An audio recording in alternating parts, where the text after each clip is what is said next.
Hello बच्चों, आप लोगों का शशांक एट दीपू चैनल में बहुत बहुत स्वागत है। आज हम लोग क्लास 10th के लिए जो वीडियोस थी मैथ की और बायोलॉजी की, उसको छोड़ के अब हम लोग एक्टिव पैसिव पे आते हैं, जो इंग्लिश की वीडियो है। ठीक, अब एक्टिव वाइज और पैसिव वाइज जो होता है, इसके बारे में समझेंगे डिटेल में। और इस पे जितने भी कॉन्सेप्ट बनेंगे उसको एक एक वीडियो में क्या करते चलेंगे, धीरे धीरे समझते चलेंगे। ठीक, और बाकी जो अगर मान लीजिए आपको मैथ पढ़ना है या फिर बायो पढ़ना है, तो उसकी प्लेलिस्ट क्या है, पड़ी हुई है, उसको जाके आप देख सकते हैं। ठीक, तो आज की जो वीडियो है एक्टिव वाइज पैसिव वाइज को, इसको शुरू करते हैं। एकदम अंत तक बने रहिएगा। ठीक, तो एक्टिव वाइज और पैसिव वाइज पे हम आते हैं। ठीक, अब देखिए एक्टिव वाइज और पैसिव वाइज होता क्या है। अब जैसे एक्टिव वाइज और पैसिव वाइज होता क्या है, इसको समझने के लिए आपको दो कॉन्सेप्ट समझना होगा कि एक्टिव वाइज जो होता है, इसमें सब्जेक्ट की प्रधानता होती है, पहली चीज। और पैसिव वाइज में किसकी प्रधानता होती है, ऑब्जेक्ट की। तो कहेंगे कि सर सब्जेक्ट और ऑब्जेक्ट की प्रधानता का मतलब क्या है। अब जैसे मैं देखूं यहाँ पे लिखा है कि राम ने, मैं एक एग्जांपल लिखता हूँ, राम ने रावण को मारा। ठीक, एक सेंटेंस लिखा। और यहाँ पे एक और सेंटेंस लिखता हूँ कि रावण को राम के द्वारा मारा गया। ठीक, दो सेंटेंसेस लिखें, एक राम ने रावण को मारा और एक ए, रावण को राम के द्वारा मारा गया। ठीक, अब ध्यान से समझिएगा। अब इस सेंटेंस को जब देखेंगे, तो इस सेंटेंस में क्या है कि राम ने रावण को मारा, तो यहाँ पे भी राम ने रावण को मारा और रावण को राम के द्वारा मारा गया, तो यहाँ पे भी रावण मर रहा है, लेकिन मार कौन रहा है, राम मार रहे हैं। ठीक, तो ध्यान से समझिएगा कि कॉन्सेप्ट क्या बनता है। कॉन्सेप्ट ये बनता है कि जब सब्जेक्ट पे जोर देके किसी सेंटेंस को बोला जाता है, जैसे कि मैं राम को बोला कि राम ने रावण को मारा, और दूसरे वाले सेंटेंस में बोल रहा हूं कि रावण को राम के द्वारा मारा गया, तो यहाँ पे जब जो राम है ये सब्जेक्ट है, लेकिन यहाँ पे राम क्या हो गए, ऑब्जेक्ट हो गए। यहाँ पे रावण क्या था, ये ऑब्जेक्ट था, और यहाँ पे रावण क्या हो गए, सब्जेक्ट हो गए। तो जब सब्जेक्ट की प्रधानता हो, तब कौन सा सेंटेंस हो जाता है, एक्टिव वाइज। और जब ऑब्जेक्ट की प्रधानता हो तो हो जाता है पैसिव वाइज। अब ये थोड़ी कॉमन चीज है, लेकिन धीरे धीरे क्या होगा ना, समझ में आएगा। जब नेक्स्ट स्लाइड पे चलते चलेंगे, नए नए कॉन्सेप्ट को सीखते चलेंगे, तो समझ में आएगा कि क्या है, इस बारे में क्या है। ठीक, अब जब नेक्स्ट आते हैं तो देखते हैं कि पैसिव वॉइस में वर्ब की थर्ड फॉर्म का यूज होता है। अब वर्ब की थर्ड फॉर्म क्या होती है, वर्ब की तीन फॉर्म होती है। वैसे तो आईएनजी फॉर्म को भी इंक्लूड करके फोर फॉर्म बताया जाता है, लेकिन अगर देखेंगे कि वर्ब की कितनी फॉर्म होती है, तो वर्ब की तीन फॉर्म होती है। और वर्ब की जो तीन फॉर्म होती है, उसमें से जो तीसरी फॉर्म होती है, उसको ही पैसिव वॉइस में यूज किया जाता है। फिर उसके बाद नेक्स्ट जो है वो है कि एक्टिव वॉइस से पैसिव वॉइस बनाते समय, एक्टिव वॉइस से पैसिव वॉइस बनाते समय सब्जेक्ट को ऑब्जेक्ट और ऑब्जेक्ट को सब्जेक्ट में बदलते हैं। ठीक, अब ये क्या है, इसके बारे में हम समझेंगे। ठीक, नियम में अब देखिए एक्टिव वॉइस से और पैसिव वॉइस, एक्टिव वॉइस का रूल क्या होता है, सब्जेक्ट, सबसे पहले सब्जेक्ट लिखते हैं, फिर उसके बाद वर्ब और फिर उसके बाद ऑब्जेक्ट। लेकिन पैसिव वॉइस में क्या होता है, ऑब्जेक्ट को हम बनाते हैं सब्जेक्ट, तो उसको लिख देते हैं सब्जेक्ट न्यू। और वर्ब की हमेशा कौन सी फॉर्म यूज होगी, थर्ड फॉर्म। और सब्जेक्ट को ऑब्जेक्ट बनाएंगे तो यहाँ पे न्यू नहीं लिखा है, तो न्यू लिख देते हैं ऑब्जेक्ट न्यू। ठीक, अब ये क्या चीजें हैं, धीरे धीरे सब समझ में आएगा, घबराने की जरूरत नहीं है। ठीक, ये सिंपल नियम है एक्टिव वाइज पैसिव वाइज का चेंज करने का। अब सबसे पहले आता है कि टेंसेज में एक्टिव वाइज पैसिव वाइज कैसे बनाया जाता है। सबसे पहले नंबर पे आता है present indefinite tense. Present indefinite tense की अगर मैं इंग्लिश में पहचान बताऊं, तो उसका होता है सब्जेक्ट प्लस वर्ब की फर्स्ट फॉर्म। इसका पहचान होता है, ये वाला तो पैसिव वाइज का नियम है। अगर मैं उसकी एक्टिव वाइज का नियम बताऊं, तो होता है सब्जेक्ट प्लस वर्ब की फर्स्ट फॉर्म, ब्रैकेट में एस या ई एस। अब एस या ई एस का प्रयोग किसके साथ करते हैं, जब सब्जेक्ट कैसा हो, सिंगुलर हो, और सब्जेक्ट प्लूरल आता है तो एस या ई एस का प्रयोग नहीं करते हैं। फिर उसके बाद आता है ऑब्जेक्ट और उसके बाद आता है अदर्स। ठीक, अब ये सारी चीजें धीरे धीरे समझ में आपको आएंगी, धैर्य बना के रखिएगा। अब देखिए जब एक्टिव वाइज से पैसिव वाइज बनाएंगे, तो जो ये आपका ऑब्जेक्ट है, ये ऑब्जेक्ट, इसको बना देंगे सब्जेक्ट, तो ये हो जाता है सब्जेक्ट न्यू। और इसके साथ देखिए यहाँ पे वर्ब के साथ कोई हेल्पिंग वर्ब नहीं थी, लेकिन जब पैसिव वॉइस बनाएंगे तो उसके साथ हेल्पिंग वर्ब लेंगे, इज एम आर। ठीक, और वर्ब की इसमें फर्स्ट फॉर्म थी, लेकिन यहाँ पे वर्ब की थर्ड फॉर्म हो जाएगी। फिर उसके बाद जब ऑब्जेक्ट न्यू मतलब सब्जेक्ट को ऑब्जेक्ट बनाएंगे तो उसके बाद एक उससे पहले एक प्रीपोजिशन लगाएंगे बाय, और उसके बाद लिख देंगे अदर। ठीक, अब देखिए समझने की कोशिश करिए, मैं एक एग्जांपल लिखा हूं उसके थ्रू आपको समझ में आएगा। जैसे कि ये एग्जांपल लिखा है, she writes a letter, she writes a letter. अब इसमें क्या होगा कि सबसे पहले हमको वर्ब ढूंढना है। तो वर्ब की पहचान क्या होती है कि वर्ब की तीनों फॉर्म होती है। अब राइट की अगर मैं हिंदी बोलूं तो आप कहेंगे सर राइट की हिंदी क्या होगी, तो बोलेंगे आप लिखना होता है। तो लिखना एक वर्ब है, ठीक, लिखना क्या है, एक वर्ब है। और इसको मैं पहचान कैसे किया कि ये प्रेजेंट इंडेफिनिट है, तो ये पहचान इसलिए गया क्योंकि यहाँ पे वर्ब की फर्स्ट फॉर्म है और उसमें एस लगा है। तो जब ये प्रेजेंट इंडेफिनिट है तो इसी के पैसिव वॉइस के नियम से बनेगा। दूसरी चीज कि जब इसमें देखेंगे तो इसमें अगर मैं क्या या किसको लगाऊंगा, मतलब राइट से पहले क्या या किसको लगाऊंगा, तो उससे मुझको ऑब्जेक्ट मिलेगा। तो लिखना होता है, राइट मतलब लिखना होता है, तो मैं बोलूंगा क्या लिखता है, तो आप बोलेंगे कि अ लेटर, आंसर मिलेगा अ लेटर, एक लेटर लिखता है। तो ऑब्जेक्ट मिल गया, तो मैं अ लेटर को सब्जेक्ट बनाऊंगा क्योंकि सब्जेक्ट न्यू, ऑब्जेक्ट को क्या बनाएंगे, सब्जेक्ट। तो लिखूंगा अ लेटर, क्या लिखूंगा, अ लेटर, और इसके साथ एक हेल्पिंग वर्ब यूज करूंगा। तो अ लेटर सिंगुलर है तो लिखूंगा इज, अ लेटर इज, और वर्ब की थर्ड फॉर्म क्या होती है, राइट की थर्ड फॉर्म होगी रिटेन। ठीक, अ लेटर इज रिटेन। और फिर उसके बाद प्रीपोजिशन बाई का प्रयोग करेंगे, बाई, और शी जो है सब्जेक्टिव केस है, इसको मुझको बनाना है ऑब्जेक्ट, लेकिन जब ऑब्जेक्ट बनाऊंगा तो मुझको ऑब्जेक्ट केस, ऑब्जेक्टिव केस में लिखना होगा। तो सी का हो जाएगा हर। होपफुली समझ में आया होगा, a letter is written by her. अभी एक दो एग्जांपल और हैं उसको भी करने की कोशिश करेंगे। ठीक, अब देखिए, अब यहाँ पे जब आएंगे तो लिखा हुआ है कि आई टीच यू इंग्लिश। तो सबसे पहले मुझको क्या ढूंढना है, वर्ब। तो वर्ब है क्या, टीच। इससे पहले लगाएंगे क्या या किसको, क्या पढ़ाता है, इंग्लिश।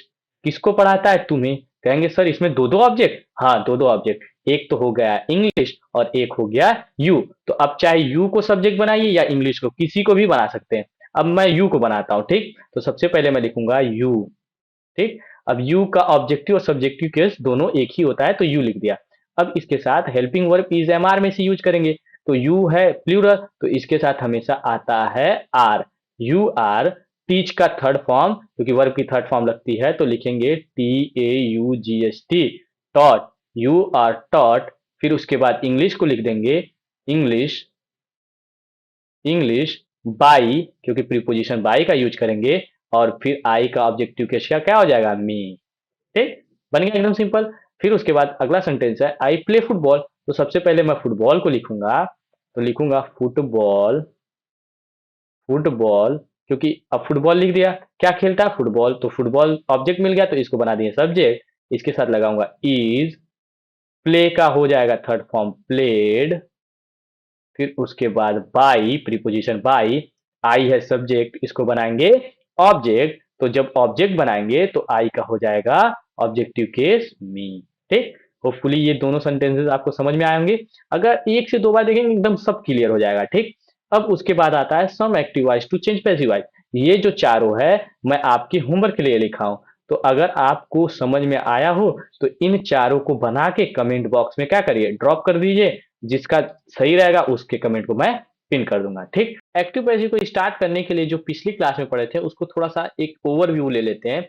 सबसे पहले देखिए कि जब एक्टिव पैसिव को देखेंगे तो एक्टिव पैसिव में जो नियम नियम कहता है वो कहता है सब्जेक्ट इज एम आर, और वर्ब की थर्ड फॉर्म अदर्स, बाई और ऑब्जेक्ट। अब कहेंगे सर ये किसका नियम है, तो मैं बताऊंगा कि ये प्रेजेंट इंडेफिनिट का नियम है। दूसरी चीज एक ध्यान गौर करिएगा कि जब भी एक्टिव से पैसिव बनाते हैं तो ये जो सब्जेक्ट होता है, तो जो जैसे प्रेजेंट इंडेफिनिट का जो नियम होता है, मतलब कि प्रेजेंट इंडेफिनिट के टेंस का जो नियम होता है, उसका जो ऑब्जेक्ट होता है इसमें क्या हो जाता है, वो सब्जेक्ट हो जाता है। और उसमें जो ऑब्जेक्ट होता है, उस अरे सॉरी उसमें जो सब्जेक्ट होता है इसमें क्या हो जाता है, ऑब्जेक्ट हो जाता है। फिर कहेंगे सर इसमें और क्या चेंजेस होती है, तो इसमें ये हेल्पिंग वर्ब के तौर पे इज एम आर का क्या करते हैं, इज एम आर का प्रयोग करते हैं। और वर्ब की थर्ड फॉर्म आना क्या है, कंपलसरी है। यही पहचान होती है कि जब भी पैसिव वॉइस बनाएंगे तो वो अपने हेल्पिंग वर्ब के साथ वर्ब की थर्ड फॉर्म लाएगी। ठीक, समझ में आ रहा है। चलिए अभी थोड़ा सा और नई चीजों को सीखते हैं। अब ये सारी चीजें मैं पिछली वीडियो में बता चुका हूं, तो इसमें हम लोग नई चीजें सीखेंगे। अब देखिए नई चीजें सीखेंगे तो सबसे पहले some important notes. Some important notes क्या है, यदि एक्टिव वॉइस में हु हो तो पैसिव वॉइस बनाते समय हु को बाई हुम में बदल दिया जाता है और वाक्य इंट्रोगेटिव के नियम से बनाते हैं। अब कैसे बनाएंगे ध्यान से समझिएगा।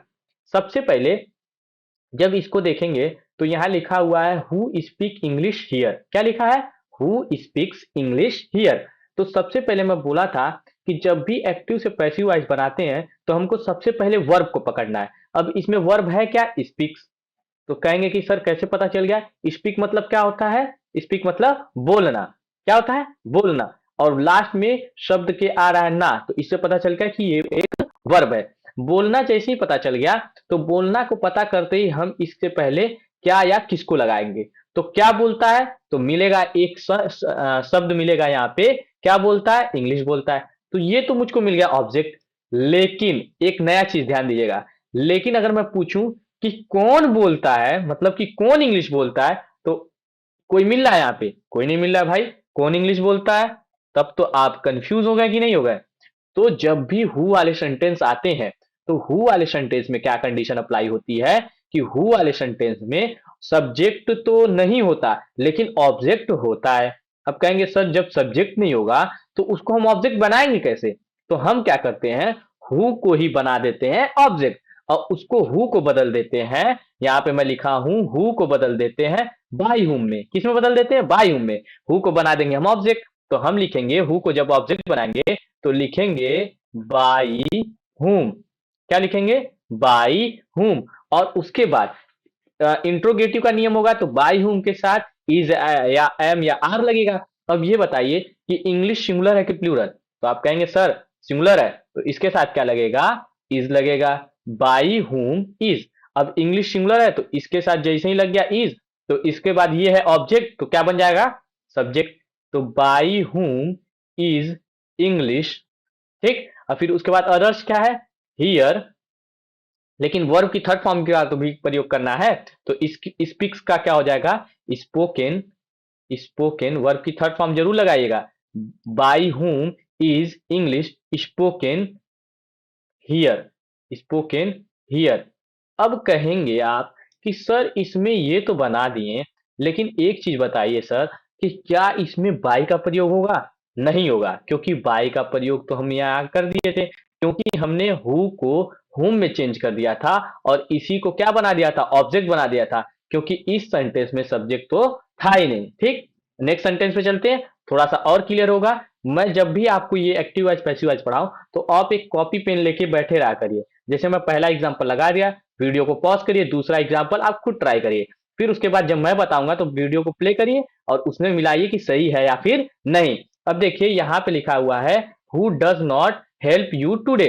तो जब इसको लिखें कि who does not help you today तो अब इसमें सबसे पहले हम ढूंढेंगे क्या? वर्ब। सबसे पहले आपको वर्ब ढूंढना है। अब इसमें जैसे ही वर्ब इस सेंटेंस में ढूंढेंगे तो आपको मिलेगा हेल्प।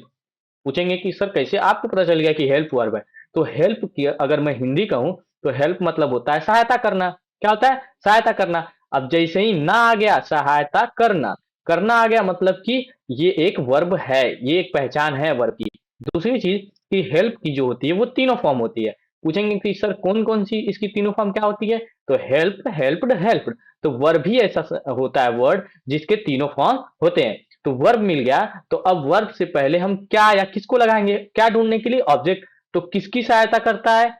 तुम्हारी या तुम्हें। और क्या सहायता करता है? क्या से कुछ नहीं मिला, बस तुम्हारी सहायता करता है यही मिला कि तुम्हें सहायता करता है। ठीक। तो ये तो ऑब्जेक्ट हो गया। अब इससे मैं पहले कौन लगाऊंगा सब्जेक्ट ढूंढने के लिए? कौन सहायता करता है? तो सब्जेक्ट तो है ही नहीं क्योंकि यहाँ पे तो सब्जेक्ट कंसीडर किया गया है किसको? Who co. समझ में आ रहा है कुछ? अगर समझ में आया होगा तो ये सेंटेंस आप बना लेंगे। अब देखिए, अब मैं हु जो है क्योंकि सब्जेक्ट तो है नहीं तो इस सब्जेक्ट को क्या मैं बना दूंगा? ऑब्जेक्ट बना दूंगा और पहले ही लिख दूंगा। तो मैं लिखूंगा बाई हुम। बाई हुम। अब देखिए यू को मैं ऑब्जेक्ट से बनाऊंगा सब्जेक्ट। यू को क्या बनाऊंगा? ऑब्जेक्ट से सब्जेक्ट। अब यू है क्या? प्लूरल। तो बाई हुम आर यू, क्योंकि यू के साथ क्या लगता है? आर लगता है और इसमें इंग्लिश के साथ ही लगा था। By whom are you not not helped. Helped क्योंकि वर्ब की कौन सी फॉर्म लगेगी? Third. By whom are you not helped by, अब देखिए सॉरी बाई तो लगेगा ही नहीं, हेल्प्ड टुडे, बस क्या हो जाएगा टुडे, टुडे क्वेश्चन मार्क। अब बताइए, आपका अगर सही होगा तो इसका मतलब कि आप समझ गए हैं। ठीक, by whom are you not helped by you. चलते हैं अगले सेंटेंस में। अब देखिए, अब नेक्स्ट नोट जो है, ये जो पहला वाला बताया नोट, अब उसके बाद आता है नेक्स्ट नोट। अब देखिए, यदि एक्टिव वॉइस में क्या हो, हुम हो, उसमें क्या था, हु था, तो पैसिव वॉइस बनाते समय हुम को हम हु में बदल देते हैं, और वाक्य असर्टिव के नियम से बनता है।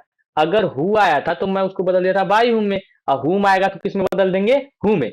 अब ध्यान से समझिएगा, अब इसका टेक्निक क्या है इसको समझने की कोशिश करिए। अब देखिए, एक सेंटेंस आपके सामने पड़ा है, who does Ravi teach daily, who does Ravi teach daily. अब ध्यान दीजिएगा, सबसे पहले हमको किसको खोजना है, वर्ब को। अब वर्ब है क्या, टीच, वर्ब क्या है, टीच। और टीच कैसे पता चल गया, टीच मतलब होता है पढ़ाना, आ गया ना, इसका मतलब ये वर्ब है। दूसरी चीज कि टीच की तीनों फॉर्म होती है, कौन कौन सी, टीच, टॉट, टॉट। अब टीच से पहले हम लगाएंगे क्या या किसको, क्या पढ़ाता है, कुछ मिला, नहीं मिला, किसको पढ़ाता है, कुछ नहीं मिला। लेकिन अगर मैं इसमें सब्जेक्ट ढूंढूं, कौन पढ़ाता है, तो आपको मिलेगा कौन पढ़ाता है, रवि पढ़ाता है। कौन पढ़ाता है, रवि पढ़ाता है। तो इस वाले सेंटेंस में ऑब्जेक्ट नहीं होता है, इसमें क्या होता है, केवल सब्जेक्ट होता है। तो सबसे पहले हम हुम को बदलेंगे हु में, किस में बदलेंगे, हु में। अब हु को हु में बदल दिए, अब हु को ही क्या मैं बना दूंगा, सब्जेक्ट, क्योंकि अगर इसमें इस सेंटेंस में ऑब्जेक्ट रहता तो उसको सब्जेक्ट बनाते, लेकिन इसमें क्या कोई ऑब्जेक्ट है, अरे ऑब्जेक्ट है नहीं है, तो जब ऑब्जेक्ट नहीं है तो हु को हम क्या बना देंगे, सब्जेक्ट। अब सब्जेक्ट के बाद सब्जेक्ट बना दिए तो इसके साथ कोई ना कोई हेल्पिंग वर्ब लाएंगे, तो हु के साथ क्या होगा, is, who is, teach, teach की थर्ड फॉर्म क्या होगी, टॉट, हु इज टॉट, ठीक, who is taught daily, daily, who is taught daily. अब फिर उसके बाद क्या लगेगा, बाई रवि, ठीक, और उसके बाद फुल स्टॉप। अब कहेंगे सर कैसे बना, देखिए सबसे पहले मैं किसको ढूंढा, वर्ब को ढूंढा। वर्ब का क्या था, टीच, टीच से पहले मैं लगाया क्या या किसको, क्या पढ़ाता है, कुछ नहीं, किसको पढ़ाता है, कुछ नहीं, कौन पढ़ाता है, रवि। तो मुझको ऑब्जेक्ट नहीं मिला, तो मैं हु को क्या बना दिया, हु को ही मैं बना दिया सब्जेक्ट, क्योंकि सबसे पहले ऑब्जेक्ट को ढूंढ के सब्जेक्ट बनाते हैं, तो हु को बना दिया सब्जेक्ट। उसके साथ इज एम आर में से क्या लगेगा, इज लगेगा। फिर उसके बाद इस जैसे ही लग गया, वर्ब की थर्ड फॉर्म का प्रयोग कर दिया। उसके बाद अदर्स को लिख दिया डेली। अब बाई रवि, रवि था सब्जेक्ट, उसको बना दिया ऑब्जेक्ट, सिंपल बन गया। अब नेक्स्ट सेंटेंस को आप बनाइए, तब तक पॉज करके आप बनाइए, फिर मैं बनाता हूं। अब देखिए, अब जब इसको देखेंगे, हुम do they not help daily, तो सबसे पहले मैं क्या करूंगा, हुम को किस में चेंज करूंगा, हु में, हु में चेंज कर दिए। अब इसके साथ इज या इज एम आर में से क्या लगेगा, इज, ठीक, और नॉट है तो नॉट, ठीक, हु इज नॉट। अब देखिए, इसमें हेल्प क्या थी, वर्ब थी, तो ये हो जाएगा helped, helped, who is not helped. और फिर उसके बाद डेली, क्योंकि डेली जब भी आ जाए ना तो वर्ब के बाद लगा दिया करिए, वर्ब आए और उसके बाद डेली को लगा दीजिए। फिर उसके बाद बाई, दे का ऑब्जेक्टिव क्या होता, क्या है, देम, बाई देम हो गया, ठीक। अब देखिए ध्यान दीजिएगा यहाँ पे, whom do they not help daily, इसमें क्या है कि जब इसमें मैंने सबसे पहले ढूंढा वर्ब, किसको, वर्ब को, वर्ब तो क्या क्या था, हेल्प था। और जैसे ही इससे पहले मैं लगाया क्या, क्या किसकी सहायता करता है, कुछ नहीं, क्या करता, क्या सहायता करता है, कुछ नहीं मिला, लेकिन कौन सहायता करता है, तो आपको मिल गया वे। तो सब्जेक्ट तो मुझको मिल गया, और सब्जेक्ट को हम बनाते क्या, ऑब्जेक्ट, तो मैं सब्जेक्ट को क्या बना दिया, यहाँ पे ऑब्जेक्ट बना दिया। दूसरा चीज कि जब कोई ऑब्जेक्ट था ही नहीं तो सब्जेक्ट बनेगा नहीं, तो इसीलिए हुम को हम किस में बदल देते हैं, हु में, और इसी को क्या बना देते हैं, सब्जेक्ट, और इसके साथ इज लगा दिया, नॉट लगा दिया, वर्ब की third form daily by them, simple बन गया। अगर सही है तो इसका मतलब आपका, आपको समझ में आ रहा है। नेक्स्ट स्लाइड पे चलते हैं, नेक्स्ट एंड लास्ट स्लाइड। अब देखिए इसमें क्या होता है, व्हाट के दो नियम बनते हैं, ध्यान से समझिएगा, व्हाट के कितने नियम बनते हैं, दो नियम बनते हैं। यदि एक्टिव वॉइस में व्हाट हो तो पैसिव वॉइस बनाते समय, यदि एक्टिव वॉइस में व्हाट हो तो पैसिव वॉइस बनाते समय व्हाट को सब्जेक्ट बना दिया जाता है, और असर्टिव नियम से। देखिए एकदम सेम, ये भी वही कॉन्सेप्ट, सबसे पहले ढूंढना किसको, वर्ब को, वर्ब को हम ढूंढ लेंगे। ये रहा वर्ब, क्या है? प्ले। प्ले मतलब होता क्या है? खेलना। ठीक, अब इससे पहले लगाएंगे क्या या किसको? क्या खेलता है? कुछ नहीं मिला। किसको खेलता है? कुछ नहीं मिला। लेकिन कौन खेलता है? तो आपको मिलेगा कि भैया वह खेलता है। कौन खेलता है? वह खेलता है। और वह क्या हो गया फिर? सब्जेक्ट हो गया। लेकिन इस सेंटेंस में कहीं आपको ऑब्जेक्ट दिख रहा है? तो कहेंगे अरे सर इसमें तो ऑब्जेक्ट है ही नहीं। तो जब ऑब्जेक्ट नहीं है तो हम व्हाट को क्या बना देंगे? सब्जेक्ट। क्योंकि जब ऑब्जेक्ट रहता तब तो सब्जेक्ट बनाते हैं। तो अब ऑब्जेक्ट किसको मान लेंगे? व्हाट को। और व्हाट को ही क्या बना देंगे? सब्जेक्ट। तो सबसे पहले मैं लिख लूंगा व्हाट। अब इसके साथ जैसे ही व्हाट लग गया, अब इसके साथ इज एम आर में से क्या लगेगा? इज। क्या लगेगा? इज। अब ये सब्जेक्ट हो गया, इसके साथ इज लग गया। अब वर्ब की थर्ड फॉर्म प्ले का क्या हो जाएगा? प्लेड। क्या हो जाएगा? प्लेड। और हियर है तो इसको लिख लेंगे here. What is played here by him. क्योंकि ये क्या था? ये था सब्जेक्ट। ही क्या था? सब्जेक्ट। और इसको हम बना क्या दिए? ऑब्जेक्ट। समझ में आया? तो यहाँ पे 3 नोट के बारे में बताया। इन तीनों नोट से बार बार एग्जाम में क्या करता है? पूछते रहता है। अगर आप 1 से 2 बार देखेंगे तो आपको सारी चीजें क्या हो जाएंगी? क्लियर हो जाएंगी। रटने की कोशिश मत करिए, इस चीज को क्या करिए? समझने की कोशिश करिए। और आपको अच्छा लगा तो हमारे चैनल से जुड़िए। अब देखिए एक्टिव पैसिव वॉइस की जब स्टार्ट होती है तो सम इंपॉर्टेंट नोट्स हम लोग नोट तो मतलब समझ रहे थे कि मतलब कौन कौन से जगह एक्टिव पैसिव वॉइस का यूज कैसे कैसे होता है। तो नोट 3 तक हम लोग पढ़ लिए थे। अब नंबर था नोट नंबर 4 का, कि नोट नंबर 4 क्या होता है। अब जब नोट नंबर 4 में आएंगे तो देखेंगे कि यदि एक्टिव वॉइस में विच आ जाए, हुज आ जाए, हाउ मेनी आ जाए और हाउ मच आ जाए, इसके साथ अगर आया हुआ सब्जेक्ट शब्द क्या हो? सब्जेक्ट हो, तो इनसे पहले बाई का प्रयोग कर देते हैं। और सेंटेंस को किस नियम के अनुसार बनाते हैं? इंट्रोगेटिव के नियम से बनाते हैं। अब समझिएगा। ठीक, अब देखिए इसमें, देखिए इसको याद करने की जरूरत नहीं है, इसको बस समझने की जरूरत है। ठीक, अब देखिए हम कैसे इसको समझते हैं। अब देखिए विच बॉय स्पीक्स हिंदी हियर। मैं बोला था कि जैसे ही आपको एक्टिव वॉइस दिखे आप सबसे पहले काम करिएगा वर्ब को ढूंढिएगा। अब इसमें वर्ब ढूंढेंगे तो आपको मिलेगा कि वर्ब है स्पीक्स। तो आप कहेंगे कि सर आपको कैसे पता चल गया कि स्पीक वर्ब है?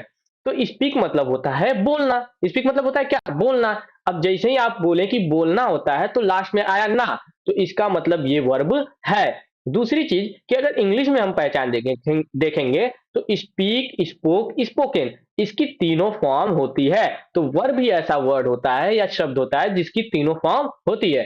अब वर्ब ढूंढ लिए तो वर्ब की सहायता से हम ऑब्जेक्ट ढूंढेंगे। अब बोलेंगे सर कैसे ढूंढेंगे? अब स्पीक मतलब होता है बोलना, तो बोलना से पहले अगर मैं क्या या किसको लगाऊं, क्या बोलता है? तो आपको मिलेगा कि अरे सर हिंदी बोलता है, तो आपको ऑब्जेक्ट मिल गया। अब इससे पहले कौन लगाएंगे? कौन बोलता है? तो आप कहेंगे सर लड़का बोलता है। कौन बोलता है? लड़का बोलता है। तो कौन बोलता है? लड़का बोलता है, तो आपको मिल गया सब्जेक्ट। अब ये देख के बताइए कि विच के साथ सब्जेक्ट आया है कि ऑब्जेक्ट। तो आप कहेंगे सर कि विच के साथ सब्जेक्ट आया है। तो विच के साथ जब सब्जेक्ट आ जाए तो इसको हम इंट्रोगेटिव के नियम से बनाएंगे। उससे पहले हम विच से पहले बाई विच का प्रयोग करेंगे। किसका प्रयोग करेंगे? बाई विच का। तो हम लिखेंगे बाई विच। ठीक, और इसके बाद तुरंत क्या लगा देंगे? बॉय। By which boy. और फिर उसके बाद वर्ब का यूज करेंगे इज। अब ये वाली चीज तो हमारी बन गई। क्या चीज बन गई? ऑब्जेक्ट बन गई। तो कहेंगे सर ऑब्जेक्ट को तो बाद में लिखते हैं, लेकिन जब इंट्रोगेटिव के नियम से बनाएंगे तो बाई विच को हम पहले लिख देते हैं। तो बाई विच बॉय इज, और फिर हिंदी को हम, ये ऑब्जेक्ट था तो इसको बनाएंगे सब्जेक्ट। तो ये हो जाएगा हिंदी। क्या हो जाएगा? हिंदी। ये कैपिटल में हो जाएगा हिंदी, क्योंकि ये कैसा नाउन है? ये प्रॉपर नाउन है। तो by which boy is Hindi, speak की थर्ड फॉर्म का प्रयोग करेंगे स्पोकन।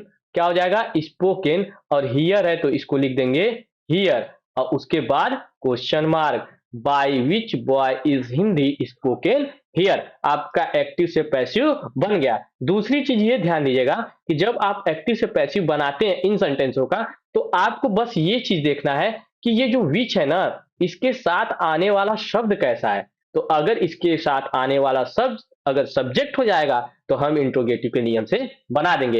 होपफुली आपको समझ में आया होगा। ठीक, नेक्स्ट स्लाइड पे चलते हैं। अब देखिए कुछ सब्जेक्टिव केस और ऑब्जेक्टिव केस के बारे में समझ लेते हैं। अब कहेंगे सर ये बीच में ये कहां से आ गया? ये मैं इसलिए बता दे रहा हूँ क्योंकि बच्चे कभी कभी कंफ्यूज हो जाते हैं कि सब्जेक्ट को जब ऑब्जेक्ट बनाते हैं तो आई से मी हो जाता है, ही से हिम हो जाता है। क्यों ऐसा होता है? क्योंकि सब्जेक्टिव केस में जो चीजें रहती हैं वो जब ऑब्जेक्ट में जाती हैं तो उसको ऑब्जेक्टिव केस में लिखा जाता है।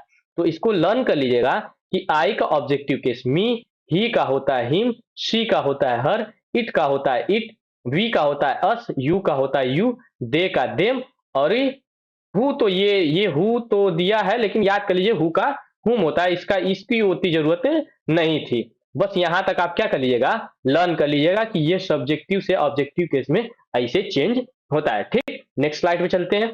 अब देखिए नोट नंबर 5 पे जब हम आएंगे तो नोट नंबर 5 में लिखा है कि यदि एक्टिव वॉइस में फिर वही चीज आया, which, whose, how many, how much के साथ आया हुआ शब्द सब्जेक्ट ना हो, अब की सब्जेक्ट नहीं होगा, तो सब्जेक्ट ना हो तो इन्हें सब्जेक्ट बना दिया जाता है और वाक्य को असर्टिव के नियम से बनाता है।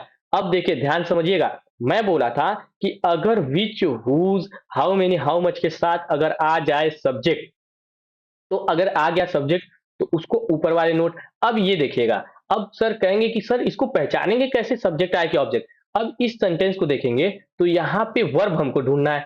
तो वर्ब अगर मैं देखूं तो यूज, यूज मतलब होता है प्रयोग करना, प्रयोग करना।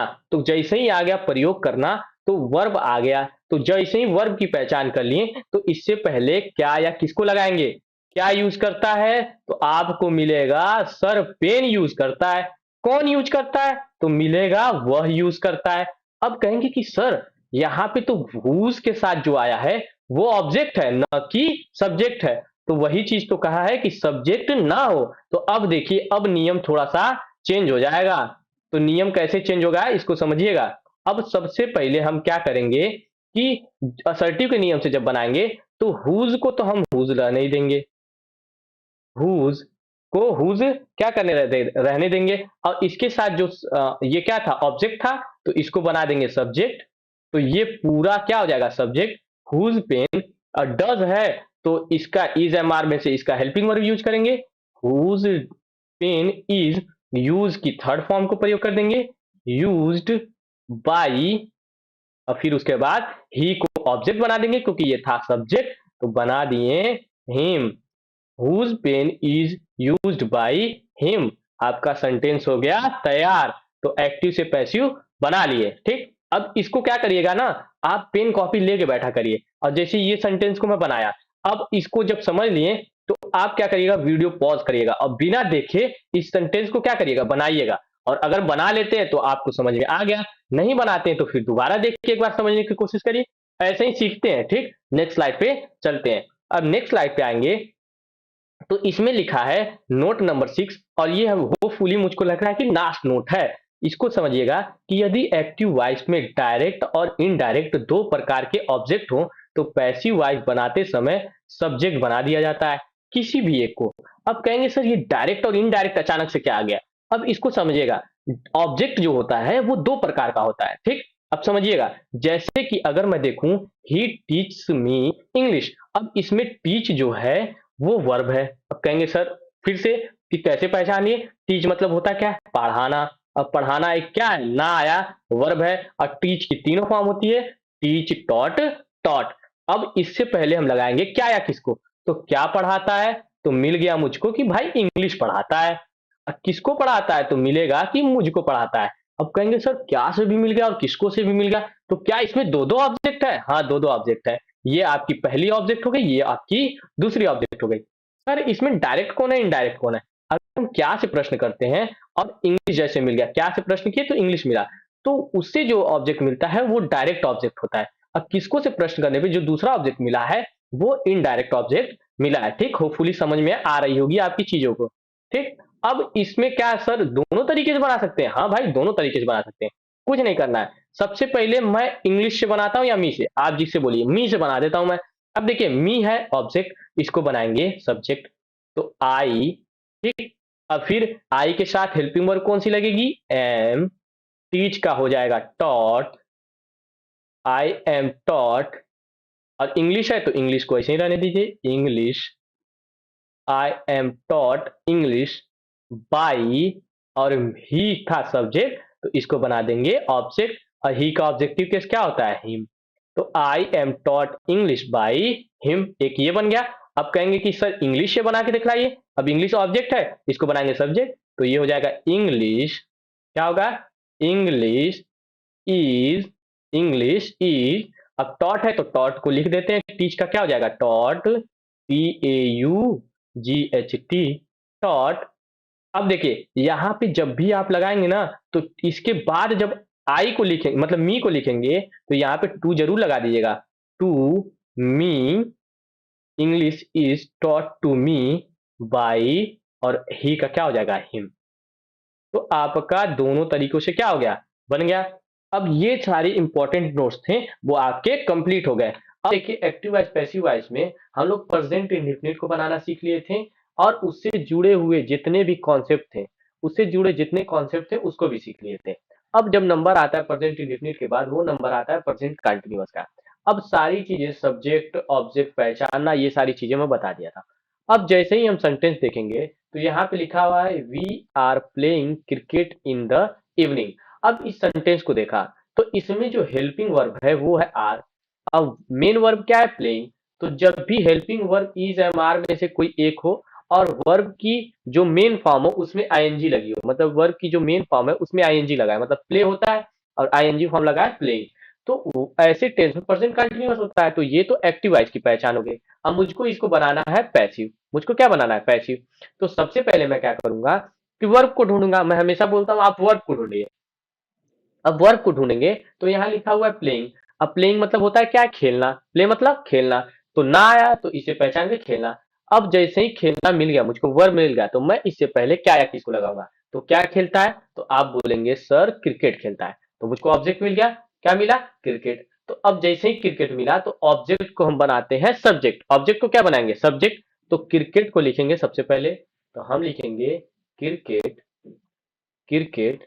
और क्रिकेट सिंगुलर है, तो इसके साथ क्या लगाएंगे, इज एम आर में से इज लगाएंगे, क्रिकेट इज। और बीइंग का प्रयोग कर देंगे, क्योंकि एक चीज याद रखिएगा, क्योंकि यहाँ पे आईएनजी फॉर्म रहता है, तो इसीलिए हम बीइंग का प्रयोग करते हैं। तो क्रिकेट इज बीइंग, और वर्ब की थर्ड फॉर्म, प्ले का थर्ड फॉर्म, मतलब वर्ब की थर्ड फॉर्म है तो प्ले का थर्ड फॉर्म हो जाएगा played, cricket is being played, हो गया। अब फिर उसके बाद अदर्स जो रहेगा, जैसे इन द इवनिंग, इसमें अदर्स है, तो मैं लिख दिया इन the evening, in the evening. और फिर उसके बाद बाई का प्रयोग कर दिया।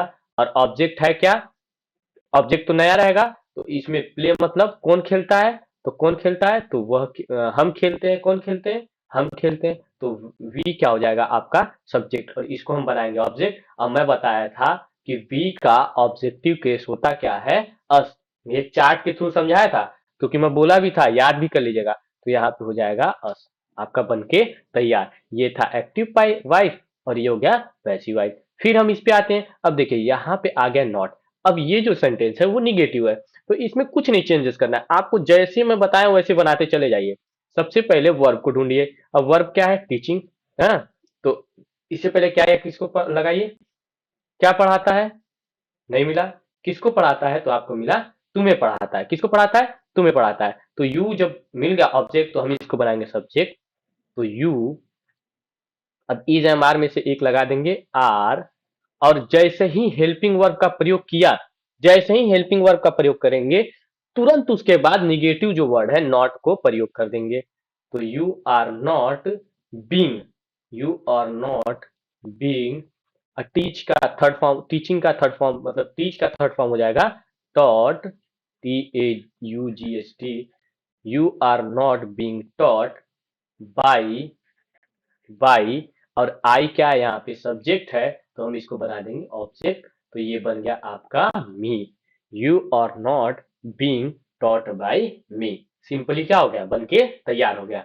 अब इसमें एक चीज ध्यान रखिएगा, बच्चे क्या गलती करते हैं, इस नॉट को लेके कंफ्यूज रहते हैं कि इस नॉट का प्रयोग करेंगे क्या। तो हमेशा आप याद रख लीजिए एक चीज, कि चाहे बीइंग आए, चाहे बीन आए, चाहे कुछ भी आए, हमेशा नॉट को जैसे ही आप हेल्पिंग वर्ब को लगाएं, ठीक, हेल्पिंग वर्ब का जैसे ही प्रयोग करें, तो उसके तुरंत बाद किसका प्रयोग कर दीजिएगा, आप नॉट का प्रयोग कर दीजिएगा। ओके, ठीक। अब ये देखिए, ये जो सेंटेंस है ये इंट्रोगेटिव है, तो इसकी पहचान क्या होती है, सबसे पहले कि यहाँ पे क्वेश्चन मार्क अगर लगा है, तो आप तुरंत दिमाग लगा दीजिए कि ये कौन सा सेंटेंस होगा, इंट्रोगेटिव। दूसरी चीज कि जो इंट्रोगेटिव सेंटेंस होता है उसकी शुरुआत या तो डब्ल्यू एस से होती है या फिर इज से होती है। तो ये वाला कॉन्सेप्ट जो है मैं नेक्स्ट वीडियो में क्या करूंगा, समझा दूंगा कि इंट्रोगेटिव सेंटेंस क्या होते हैं, सब सेंटेंसेस के बारे में एक वीडियो बना के आपको समझा दूंगा। अभी हम केवल फोकस किस पे करेंगे, एक्टिव से पैसिव कैसे बनाना है। अब देखिए, अब जैसे ही इंट्रोगेटिव आएगा तो आपको इंट्रोगेटिव बनाना कैसे है कि जैसे ही इज आया तो हेल्पिंग वर्ब है तो इसको सेम प्रयोग कर दीजिए, इज को। लेकिन एक चीज ये भी ध्यान दीजिएगा कि जो ऑब्जेक्ट है, अब जैसे मेक मतलब होता है क्या, बनाना, तो क्या बनाता है, दिस चेयर, मतलब ये कुर्सियां, ठीक। तो अब ये चेयर मिला, ये जो आपका ये चेयर मिला मतलब ये पूरा ऑब्जेक्ट मिला आपको, तो अब इसको बनाना है सब्जेक्ट। तो जब हम इसको सब्जेक्ट बनाएंगे तो एक चीज गौर करिएगा कि दिस चेयर जो है वो प्लूरल है, क्या है, प्लूरल है। तो अब बताइए दिस चेयर से पहले मुझको इंट्रोगेटिव बनाना है तो यहाँ इज लगाऊंगा कि आर, तो आप कहेंगे सर ये प्लूरल है तो हम क्या लगाएंगे, आर लगाएंगे। तो are these chairs, are these chairs का प्रयोग कर दिए, ठीक, आर दीज चेयर्स, और फिर उसके बाद being, are these chairs being. अब मेकिंग है तो मेक का थर्ड फॉर्म होता है made, made, made, are these chair being made, ठीक। और फिर उसके बाद बाई, और ही का, ही सब्जेक्ट था तो इसका ऑब्जेक्टिव के हिम। अब देखिए बच्चे कंफ्यूज क्या होते हैं उसको समझिएगा। अब देखिए ये जो सेंटेंस है मतलब जो ये एक्टिव वॉइस है ये है इंट्रोगेटिव, और जब हम इसका पैसिव वॉइस बनाएंगे तो इसको भी इंट्रोगेटिव बनाएंगे, इसको अफर्मेटिव नहीं कर देंगे, तो इसका ध्यान रखिएगा। और इंट्रोगेटिव की सिंपल पहचान होती है या तो उसकी शुरुआत हेल्पिंग वर्ब से हो जाए, मतलब कि हेल्पिंग वर्ब से, या फिर किसी इंट्रोगेटिव वर्ड से, ठीक। नेक्स्ट स्लाइड पे चलते हैं। अब देखिए, अब नंबर आता है प्रेजेंट परफेक्ट का। अब कहेंगे सर प्रेजेंट परफेक्ट में क्या खासियत होती है, तो प्रेजेंट परफेक्ट जो होता है अगर इसकी आप एक्टिव वॉइस में देखेंगे तो उसमें पहचान होती है कि हैज या हैव आएगा और इसके साथ हमेशा वर्ब की थर्ड फॉर्म आएगी, ठीक। अब जैसे आपको पता चल गया कि हैज हैव के साथ वर्ब की थर्ड फॉर्म आएगी तो ये टेंस कैसा हो जाएगा, प्रेजेंट परफेक्ट। अब से टेंस हो गया प्रेजेंट परफेक्ट। अब मुझको बनाना है इसका एक्टिव से पैसिव। तो प्रेजेंट परफेक्ट का जब एक्टिव से पैसिव बनाते हैं तो हम लिखते हैं सब्जेक्ट प्लस हैज या हैव, और इसके बाद बस बीन का प्रयोग कर देते हैं, और वर्ब की थर्ड फॉर्म जैसे रहता है वैसे ही रहेगा। अब बाई और ऑब्जेक्ट, अब इसको करेंगे कैसे, अब एक एक करके समझिए। अब जैसे यहाँ पे लिखा है I have written this letter, अब यहाँ पे हैव आया है वर्ब की थर्ड फॉर्म, आप पहचान गए कि कौन सा टेंस है, बोलेंगे सर ये तो प्रेजेंट परफेक्ट टेंस है। तो जैसे ही आपको पता चल गया ये प्रेजेंट परफेक्ट टेंस है तो हम सबसे पहले वर्ब को ढूंढेंगे। अब वर्ब है क्या, रिटन, तो क्या लिखता है, रिटर्न मतलब राइट मतलब होता है लिखना, क्या लिखता है, तो आप कहेंगे सर दिस लेटर, इस लेटर को। तो अब इस लेटर को, दिस लेटर को हम पहले लिखेंगे, दिस लेटर क्योंकि ये ऑब्जेक्ट था इसको हम बनाएंगे subject, this letter, this letter. अब इसके साथ हैज या हैव में से क्या लगाएंगे, आप कहेंगे सर हैज लगाएंगे क्योंकि ये सिंगुलर है। अब बीन, इसको भूलेगा नहीं, बीन को जरूर लगाना है, this letter has been, verb की थर्ड फॉर्म रिटेन, ठीक। अब देखिए ऑलरेडी वर्ब की थर्ड फॉर्म आपकी पड़ी हुई है तो जैसा है वैसे लिख दीजिए, रिटेन। अदर्स है नहीं कुछ तो अदर्स को हम छोड़ देंगे। बाई, ऑब्जेक्ट क्या है, आई, तो ऑब्जेक्टिव केस में आई का हो जाता है मी। मैं इसीलिए बार बार बोलता हूं कि उस चार्ट को आप याद करिएगा जो नेक्स्ट वीडियो में बताया हूं, मी, और क्या हो जाएगा आपका फुल स्टॉप। अब यहाँ पे है कि she has not taught her brother. अब देखिए ये सेंटेंस कैसा है, निगेटिव टेंस। देखिए टेंस और सेंटेंस इसको समझिएगा, सेंटेंस होता है कि जो वाक्य है, टेंस मतलब होता है कि जो टेंस है, तो टेंस में अगर पूछेगा टेंस कौन सा है तो प्रेजेंट परफेक्ट। कैसे पता, क्योंकि हेल्पिंग वर्ब हैज आई है और उसके साथ वर्ब की थर्ड फॉर्म। अगर कोई पूछेगा कैसा सेंटेंस है तो आप कहेंगे सर निगेटिव है। अब इससे पहले टॉट मतलब होता है क्या है, टॉट मतलब पढ़ाना, पढ़ाना। तो क्या पढ़ाता है, कुछ नहीं मिला, किसको पढ़ाता है, तो हर ब्रदर, अपने भाई को। तो हर ब्रदर को हम क्या करेंगे, पहले सब्जेक्ट बनाएंगे तो लिखेंगे her brother, BROTHER, her brother. और फिर उसके बाद हैज या हैव में से किसका प्रयोग करेंगे, हैज का, क्योंकि ये सिंगुलर है तो हर ब्रदर हैज नॉट। अब देखिए मैं बोला था ना, हेल्पिंग वर्ब जहां आई तुरंत उसके बाद क्या लगा दीजिए, नॉट का प्रयोग कर दीजिए, कंफ्यूजन को एकदम दूर करिए। हेल्पिंग वर्ब आया इसके बाद नॉट का प्रयोग, तो her brother has not been, her brother has not been taught, है वर्ब की थर्ड फॉर्म ये ऑलरेडी लिखी हुई है तो टॉट लिख देंगे। Her brother, her brother has not been taught, और फिर ऑब्जेक्ट अदर्स है नहीं, बाई का प्रयोग कर देंगे, by her brother has not been taught by. She का ऑब्जेक्टिव केस होता क्या है, हर, तो मैं क्या लिख दूंगा, हर को लिख दूंगा बाई हर। आपका बन के तैयार। अब आपका ये होमवर्क है कि आपको इस वाले सेंटेंस को, इस वाले सेंटेंस को, इस वाले सेंटेंस को कमेंट बॉक्स में क्या करना है, आपको लिख के रखना है, और मैं उसको क्या करूंगा, देख लूंगा, अगर सही रहेगा तो सही रहेगा। नेक्स्ट स्लाइड पे चलते हैं। अब नेक्स्ट स्लाइड पे है प्रेजेंट परफेक्ट कंटीन्यूअस। अब एक चीज याद रखिएगा कि जो प्रेजेंट परफेक्ट कंटीन्यूअस होता है, इसका एक्टिव से पैसिव नहीं बनता है, ठीक। तो होपफुली आपको समझ में आया होगा। अगर मैं पूछूं कि कितने सेंटेंसेस का मतलब कितने टेंसेस का बनता है प्रेजेंट में, तो प्रेजेंट इंडेफिनिट का, प्रेजेंट कंटीन्यूअस का और प्रेजेंट परफेक्ट का, तीनों बता दिया। क्या प्रेजेंट परफेक्ट कंटीन्यूअस का बनता है, तो आप कहेंगे सर प्रेजेंट परफेक्ट कंटीन्यूअस का नहीं बनता है। होपफुली आपको समझ में आया होगा, ठीक। चलिए हम आते हैं। सबसे पहले देखिए कि पास्ट इंडिफिनिट, ठीक। तो हम लोग प्रेजेंट में प्रेजेंट के तीनों पार्ट को पढ़ चुके थे। अब हम लोग पढ़ेंगे कि पास्ट इंडिफिनिट को एक्टिव वॉइस से पैसिव वॉइस कैसे बनाया जाता है। दूसरी चीज कि जब हम पास्ट इंडिफिनिट टेंस को पढ़ेंगे तो इसमें देखिए कि सबसे पहले रूल को देखते हैं। तो सब्जेक्ट वाज या वर, वर्ब की third form others, by, object, ठीक। अब सब पास्ट इंडिफिनिट को पहचानने का तरीका क्या है। तो मैं बोलता हूँ कि सबसे पहले आपको वर्ब की पहचान होनी चाहिए। वर्ब को अगर पहचानना सीख जाएंगे तो आपको कोई भी टेंस बनाने में कोई दिक्कत नहीं होगी, उसका एक्टिव वॉइस से पैसिव वॉइस भी आप बना लेंगे। अब जैसे यहाँ पे सेंटेंस लिखा है ही टुक माई पेन यस्टरडे, तो इस जब सेंटेंस को देखेंगे तो यहाँ पे टुक लिखा हुआ है, और टुक जो होता है वो टेक का सेकेंड फॉर्म होता है। किसका फॉर्म होता है, टेक का सेकेंड फॉर्म होता है। तो टेक का जब सेकेंड फॉर्म होता है तो ऐसा ही एक इकलौता टेंस है पास्ट इंडिफिनिट जिसमें टेक की सेकेंड फॉर्म मतलब टुक मतलब वर्ब की सेकेंड फॉर्म का प्रयोग किया जाता है। मतलब कि पास्ट इंडिफिनिट ही इकलौता टेंस है जिसमें वर्ब की सेकेंड फॉर्म का प्रयोग किया जाता है। तो अगर वर्ब की फर्स्ट फॉर्म अगर आपको दिख जाए तो इसका मतलब समझ जाइए कि वर्ब की सेकेंड फॉर्म देखते ही कि ये पास्ट इंडिफिनिट है। तो जब पास्ट इंडिफिनिट पहचान गए तो इसका एक्टिव से पैसिव कैसे बनाएंगे। सबसे पहले हम ऑब्जेक्ट को ढूंढते हैं। तो टुक मतलब होता है लेना, क्या लेता है, मेरी पेन, मतलब माई पेन, पूरा हो जाएगा माई पेन। तो माई पेन लिख लेंगे, माई पेन। और फिर उसके बाद हेल्पिंग वर्ब वाज या वर्ब में से, तो माई पेन सिंगुलर है तो यहाँ लगेगा was, my pen was. Took का थर्ड फॉर्म हो जाएगा taken, my pen was taken. और अदर्स है यस्टरडे, तो yesterday, my pen was taken yesterday. और फिर बाई, और सब्जेक्ट को ऑब्जेक्ट बना देंगे तो कौन लेता था, वह, तो ये है सब्जेक्ट, तो इसको ऑब्जेक्ट बना देंगे तो हो जाएगा आपका हिम, ठीक। कोई दिक्कत नहीं होनी चाहिए, ठीक। अब यहाँ पे देखिए they did not teach us English.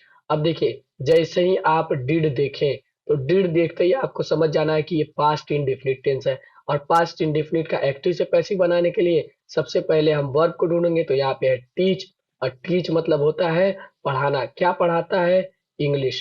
किसको पढ़ाता है, उसको, उसे या हमें। तो अस को बनाएंगे सब्जेक्ट, तो ये हो जाएगा वी, क्योंकि अस का सब्जेक्टिव केस होता है वी। अब ये वाला सब्जेक्टिव केस ऑब्जेक्टिव केस इसके बारे में मैं पीछे बता चुका हूँ, ठीक। तो वी और वाज या वर में से एक लगाएंगे, तो वी के प्लूरल है तो यहाँ पे लगेगा वर, वी वर। और वर्ब की थर्ड फॉर्म, तो टीच का हो जाएगा डॉट। सॉरी, एक चीज, एक सिंगल मिस्टेक हो गई कि यहाँ पे नॉट भी है, तो नॉट को लिख लेते हैं we were not, we were not taught, TAUGHT taught, ठीक। We were not taught English, क्योंकि इंग्लिश अदर है तो उसको लिख लेंगे इंग्लिश बाई। और दे का ऑब्जेक्टिव केस होता क्या है, देम, तो लिख लेंगे देम। आपका सिंपली क्या हो जाएगा, बन जाएगा। फिर हम यहाँ पे देखिए डिड को देखें, और डिड को देखते ही समझ गए कि ये पास्ट इंडिफिनिट टेंस है, क्योंकि पास्ट इंडिफिनिट में हेल्पिंग वर्ब डिड होती है। अगर मैं पूछूं आपसे प्रेजेंट इंडिफिनिट टेंस में क्या होती है हेल्पिंग वर्ब, तो आप कहेंगे डू या डस। तो इसमें डिड है तो इसीलिए पास्ट इंडिफिनिट है। और जब इंट्रोगेटिव सेंटेंस आ जाए, क्योंकि क्वेश्चन मार्क को देख के हम समझ जाते हैं कि ये इंट्रोगेटिव सेंटेंस है। तो जब इंट्रोगेटिव सेंटेंस आ जाए तो सबसे पहले जो WH होता है मतलब क्वेश्चन वर्ड होता है उसको लिख लेते हैं। तो लिखेंगे वाई, और फिर उसके बाद हेल्पिंग वर्ब लगाएंगे। तो पैसिव वाइज में पास्ट इंडिफिनिट में हेल्पिंग वर्ब वाज या वर लगेगा। तो क्रिकेट ऑब्जेक्ट था तो इसको बनाएंगे सब्जेक्ट, तो वाज या वर में से क्या लगाएंगे, वाज। तो why was cricket, why was cricket हो गया। सब इंट्रोगेटिव वर्ड हो गया, हेल्पिंग वर्ब हो गया और क्रिकेट हो गया। तो वाई वॉज क्रिकेट, प्ले का थर्ड फॉर्म लगा देंगे क्योंकि ये वर्ब है, तो हो जाएगा played. Why was cricket played, और फिर अदर्स है तो विथ यू, क्या हो जाएगा, with you. Why was cricket played with you, फिर उसके बाद हो जाएगा बाई, और ऑब्जेक्ट हो जाएगा, दे का है तो हो जाएगा देम, हो जाएगा देम। ठीक। और एक चीज मैं आपसे ये भी कह दूं कि पीछे मैं ऑब्जेक्ट और सब्जेक्ट को कैसे पहचानते हैं इसके बारे में भी वीडियो बना चुका हूँ। होपफुली आपको पास्ट इंडिफिनिट बनाना आ गया होगा। अब देखिए क्या क्या करिए, आप कॉपी पेन लेके बैठा करिए। जैसे मैं कोई सेंटेंस बोलता हूँ तो उस सेंटेंस को आप एक बार अपने से बनाने की ट्राई करिए, और या फिर उसको लिख के रख लिया करिए। जब मैं पढ़ आप मेरे वीडियो से पढ़ लिया करिए, तो फिर उसको बाद अपने अपने से क्या करिए, इसको ट्राई करिए। और फिर अगर नहीं समझ में आ रहा तो फिर से वीडियो देख के समझने की कोशिश करिए, तभी सिंपली क्या होगा, आएगा, नहीं तो फिर दिक्कत होगी। ठीक। अब चलते हैं पास्ट कंटिन्यूअस का एक्टिव से पैसिव वाइज बनाते हैं। ठीक। तो पास्ट कंटिन्यूअस का जब बनाएंगे तो सब्जेक्ट और हेल्पिंग वर्ब वाज या वर लगेगी। फिर से मैं याद दिला दूं कि प्रेजेंट कंटिन्यूअस रहता तो यहाँ पे वाज या वर की जगह इज एम आर लग जाता, और यहाँ पे बी है और वहां पे भी विंग रहेगा। वर्ब की third form others by object जैसे सेम। अब देखिए पास्ट कंटिन्यूअस की पहचान की अगर मैं बात करूं कि कैसे पहचानेंगे कि कोई टेंस पास्ट कंटिन्यूअस है, तो सिंपली हमको वर्ब को देखना है। तो वर्ब में आईएनजी फॉर्म है तो हम कहेंगे कि हाँ ये कंटिन्यूअस है। फिर उसके बाद जब हेल्पिंग वर्ब देखेंगे कि इसमें वाज लगा है तो इसका मतलब पास्ट कंटिन्यूअस है। ठीक। अब मुझको वर्ब पता है कि प्लेइंग है, तो प्ले मतलब होता क्या है, खेलना। तो क्या खेलता है, तो आप बोलेंगे क्रिकेट। ठीक। क्या खेलता है, क्रिकेट। तो हम क्रिकेट को बनाएंगे सब्जेक्ट, तो मैं लिखूंगा क्रिकेट। ठीक। क्रिकेट। और वाज या वर में से क्रिकेट के साथ लगेगा क्या, वॉज। क्रिकेट वॉज, और बीइंग है तो बीइंग लिख देंगे, क्रिकेट वॉज बीइंग। अब देखिए अगर पास्ट इंडेफिनिट रहता तो उसका एक्टिव से पैसिव बनाते तो वॉज के बाद बीइंग नहीं लगाते, लेकिन कंटिन्यूअस में बस एक्स्ट्रा लग जाता है कि वॉज के बाद आपका बीइंग लग जाता है। तो क्रिकेट वॉज बीइंग, वर्ब की थर्ड फॉर्म प्ले का हो जाएगा प्लेड, प्ले का हो जाएगा प्लेड विथ विथ मी, और फिर उसके बाद बाई, और ही का ऑब्जेक्टिव केस हो क्या जाएगा, हिम। ठीक। कोई दिक्कत, होपफुली आपको समझ में आ रहा होगा। They were not speaking English year, फिर उसके बाद हम वर देखें और स्पीकिंग देखें, इसका मतलब पास्ट कंटिन्यूअस टेंस है।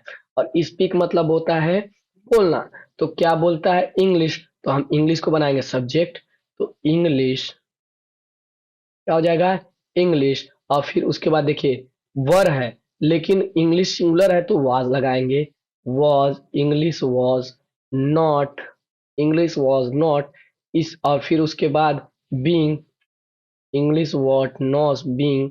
अब देखिए ध्यान से समझिएगा, कई बच्चे क्या करते हैं कि यहाँ पे वॉज और नॉट और बीइंग इसमें कंफ्यूज हो जाते हैं। तो क्या करते हैं, वॉज के बाद बीइंग लगा देते हैं और उसके बाद नॉट लगाते हैं। तो आप एकदम ध्यान से दिमाग में बैठा लीजिए कि जो वॉज होता है वही मेन हेल्पिंग वर्ब होता है। तो जब ये आ जाए तो उसके तुरंत बाद नॉट लगाइए, बीइंग को लास्ट में रखिए। ठीक। तो हमेशा वॉज के बाद नॉट लगाएंगे। अगर यहीं पे आ जाता इज और बीइंग, ठीक, तो आप क्या करते हैं कि यहाँ पे नॉट को रखते हैं। होपफुली समझ में आ रहा होगा आपको कि मतलब कि अगर जो मेन हेल्पिंग वर्ब होगा तो उसके तुरंत बाद किसको लगा देंगे, नॉट को लगा देंगे। इंग्लिश वॉज नॉट बीइंग हो गया, English was not being here, क्योंकि ये अदर्स है तो यहाँ लिखेंगे here, English was not being here bye, sorry एक चीज तो मिस्टेक हो गया, वर्ब तो हम लगाए नहीं। तो English was not being spoken, spoken here, क्योंकि वर्ब की थर्ड फॉर्म का प्रयोग करेंगे। स्पीकिंग वर्ब की फर्स्ट फॉर्म थी और उसमें आईएनजी लगा था, तो स्पोकन हियर बाई, और दे का ऑब्जेक्टिव केस क्या हो जाएगा, देम। ठीक। Full stop, English was not being spoken here by them. Hopefully आपको एकदम अच्छे से समझ में आ रहा होगा। ठीक। नेक्स्ट स्लाइड पे चलते हैं। अब देखिए आपका लास्ट आता है पास्ट परफेक्ट। पास्ट में तीन ही का बनेगा, past indefinite, past continuous, past perfect. वैसे ही प्रेजेंट में भी present indefinite, present perfect, present continuous. तो उन तीनों को पढ़ लिए थे और इन तीनों को पढ़ लेंगे, आपका पास्ट और प्रेजेंट क्या हो जाएगा, कंप्लीट हो जाएगा। ठीक, तो अब देखिए पास्ट परफेक्ट में क्या होता है कि पास्ट परफेक्ट को पहचानने के लिए कि कैसे पहचाने कि पास्ट परफेक्ट क्या है, कि ये पास्ट परफेक्ट टेंस ही है ये सेंटेंस, तो हम हैड को देख लिए और टेकन को देख लिए। मतलब हैड अगर हेल्पिंग वर्ब आ जाए, हैड सॉरी हैज नहीं, हैड अगर हेल्पिंग वर्ब आ जाए और इसके साथ वर्ब की थर्ड फॉर्म आ जाए, तो हमेशा ये कौन सी टेंस होगी, पास्ट परफेक्ट होगी। दूसरा चीज, अगर हैज या हैव आए और उसके बाद अगर वर्ब की थर्ड फॉर्म आया, उसके बाद अगर वर्ब की थर्ड फॉर्म आया, तो इसका मतलब कि ये प्रेजेंट परफेक्ट हो जाएगा। कौन सा हो जाएगा, प्रेजेंट परफेक्ट। हैड के बाद वर्ब के थर्ड फॉर्म आया तो पास्ट परफेक्ट, हैज हैव के बाद वर्ब की थर्ड फॉर्म आया तो कौन सा हो जाएगा आपका, प्रेजेंट परफेक्ट। ठीक, इसको इरेज कर देते हैं, आगे समझते हैं। ठीक, अब देखिए, अब जब पता चल गया आपको कि यहाँ पे ही had taken my pen past perfect है, तो सबसे पहले हम माई पेन, मतलब टेकन मतलब होता है लेना, और लिया क्या लिया, मेरा पेन, तो इसको बनाएंगे सब्जेक्ट, तो माई पेन क्या हो जाएगा, माई पेन। और हैड है तो सिंपली लिख देंगे हैड। अब ध्यान दीजिएगा, बस एक नया चीज इसमें ऐड हो जाता है कि हेड के बाद बीन लगा देते हैं, और कुछ नहीं। होपफुली आपको समझ में आ रहा होगा कि जब पैसिव बनाएंगे तो ऑब्जेक्ट को बनाएंगे सब्जेक्ट, ये तो हम करते आते हैं, तो माई पेन लिख लें, फिर उसके बाद हेड को लिखें, और उसके बाद नई चीज ऐड की है बीन, और वर्ब की थर्ड फॉर्म इसमें भी है, वर्ब की थर्ड फॉर्म यहाँ पे भी रखेंगे, taken, my pen had been taken, और फिर उसके बाद बाई, और ही का ऑब्जेक्टिव केस होता क्या है, हिम। आपका होपफुली समझ में आ रहा होगा, my pen had been taken by him.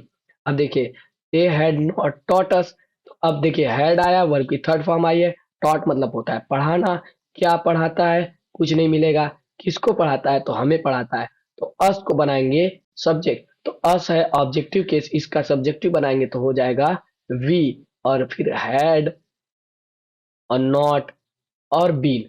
अब देखिए सेम कंडीशन अप्लाई होती है कि हैड बीन नॉट नहीं होगा, हैड नॉट बीन। ठीक, वी हैड नॉट बीन, और टॉट है तो टॉट को रहने देंगे, TAUGHT टॉट, और फिर उसके बाद बाई, और दे है तो इसका बन जाएगा देम। होपफुली आपको एकदम अच्छे से समझ में आया होगा। तो यहाँ पे हमारा पास्ट वाला जो एक्टिव से पैसिव वॉइस बनाना था उसको हम समझ लिए। अब ध्यान दीजिएगा कि अब फ्यूचर का बचा है, फिर उसके बाद इंपेरेटिव सेंटेंसेस को, फिर उसके बाद हम धीरे धीरे एक्टिव पैसिव वॉइस को समझ लेंगे। अब देखिए एक्टिव पैसिव में हम लोग प्रेजेंट और पास्ट को क्या कर लिए थे, पढ़ लिए थे। अब नंबर आता है फ्यूचर इंडिफिनिट का, और फ्यूचर इंडिफिनिट के बाद आ जाएगा फ्यूचर परफेक्ट। अब देखिए प्रेजेंट टेंस में present indefinite, present continuous, present perfect, इन तीनों का बनता है। फिर पास्ट में past indefinite, past perfect, past continuous का बनता है। ठीक, पास्ट परफेक्ट कंटीन्यूअस और प्रेजेंट परफेक्ट कंटीन्यूअस का नहीं बनता है। उसी तरीके से फ्यूचर इंडिफिनिट का एक्टिव से पैसिव वॉइस बनता है।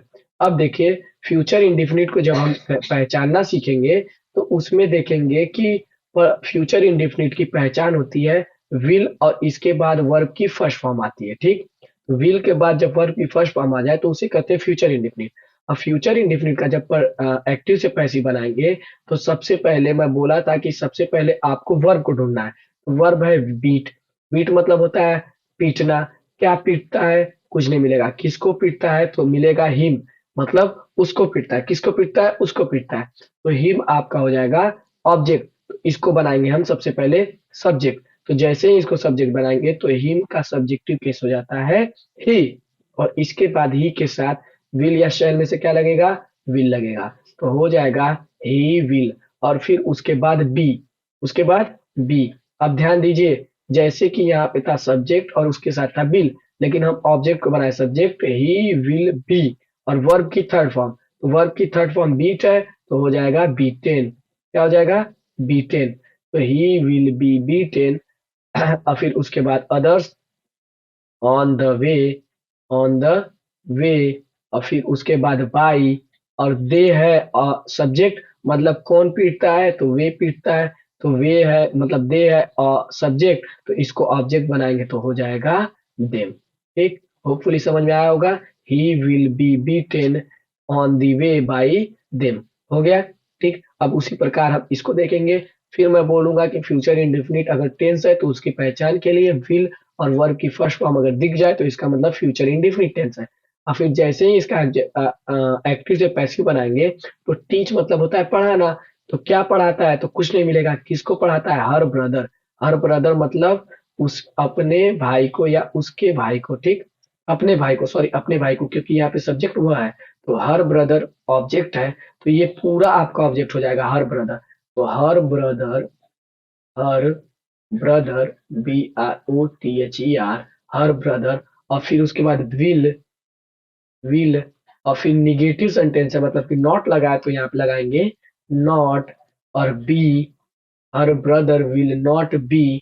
वर्ब की थर्ड फॉर्म तो टीच का हो जाएगा taught, TAUGST, taught. Her brother will not be taught. फिर उसके बाद अदर्स में आपका हो जाएगा टुमारो। क्या हो जाएगा? Tomorrow. Her brother will not be taught tomorrow. और फिर उसके बाद बाई और शी आएगा सब्जेक्ट, क्योंकि कौन पढ़ाता था? वह जो होगा ऑब्जेक्ट है। तो सी का जो ऑब्जेक्टिव केस होता है वो क्या होता है? हर होता है, ठीक? ये ऑब्जेक्ट और सब्जेक्ट वाले में मैं समझा चुका था, ठीक? होपफुली आपको फ्यूचर इंडेफिनिट बनाना आ गया होगा। अब हम आएंगे फ्यूचर परफेक्ट। कहेंगे सर फ्यूचर कंटिन्यूअस कहा गया, तो फ्यूचर कंटिन्यूअस का एक्टिव से पैसिव नहीं बनता है, और फ्यूचर परफेक्ट कंटिन्यूअस का भी एक्टिव से पैसिव नहीं बनता है। अब फ्यूचर परफेक्ट को पहचानने के लिए क्या होगा कि फ्यूचर परफेक्ट टेंस अगर पहचानेंगे तो उसमें विल, हैव और वर्ब की थर्ड फॉर्म आती है। और जब एक्टिव से पैसिव बनाएंगे तो विल, हैव और इसके बाद बस बीन लगा देते हैं, ठीक? वर्ब की थर्ड फॉर्म उसमें भी होती है और इसमें भी होती है, ठीक? होपफुली समझ में आ रहा होगा। अब देखिए इसको हम बनाने चलते हैं। सबसे पहले हम पकड़ेंगे किसको? वर्ब को। वर्ब क्या है? रिटन। रिटन मतलब होता है लिखना। क्या लिखता है? His letter. क्या लिखता है? लेटर। लेकिन किसको लिखता है? उसको, ठीक? उसको लेटर लिखता है, ठीक? तो हिज लेटर पूरा क्या हो जाएगा? ऑब्जेक्ट हो जाएगा। और इसको बनाएंगे हम सब्जेक्ट, तो हो जाएगा हिज लेटर, ठीक? होपफुली समझ में आ रहा होगा। His letter. और फिर इसके साथ लगाएंगे विल। हिज लेटर विल, क्योंकि शैल लगेगा नहीं, क्योंकि हिज लेटर सिंगुलर है। तो हिज लेटर विल। और फिर उसके बाद लगाएंगे हैव और been. His letter have been. और वर्ब की थर्ड फॉर्म रिटेन। क्या हो जाएगा? Written. His letter have been written. और फिर उसके बाद अदर्स है नहीं, तो फिर उसके बाद बाय लगा देंगे। और ही का ऑब्जेक्टिव केस क्या हो जाएगा? हिम हो जाएगा। होपफुली समझ में आ रहा होगा। His letter will have been written by him, ठीक? अब देखिए देखिए हमको फ्यूचर परफेक्ट पहचानना है, तो सबसे पहले हम किसको देखेंगे? वर्ब को। तो विल और हैव और वर्ब की थर्ड फॉर्म आ जाए तो इसका मतलब फ्यूचर परफेक्ट टेंस है, ठीक? और जब इसका एक्टिव से पैसिव बनाएंगे तो सबसे पहले हम वर्ब को ढूंढेंगे। वर्ब है क्या? प्लेड। तो प्लेड मतलब होता है खेलना। क्या खेलता है? तो क्रिकेट। तो क्रिकेट को हम बनाएंगे सब्जेक्ट, तो हो जाएगा क्रिकेट, ठीक? क्रिकेट। और फिर उसके बाद क्रिकेट सिंगुलर है तो इसके साथ लगेगा विल। अब देखिए नॉट जैसे ही आया तो नॉट को यहाँ पे लिख देंगे, ठीक? मैं बोला था मेन वर्ब जो होता है, मेन हेल्पिंग वर्ब होता है, उसी के बाद नॉट लगा दिया जाता है। तो क्रिकेट विल नॉट हैव और फिर उसके बाद been.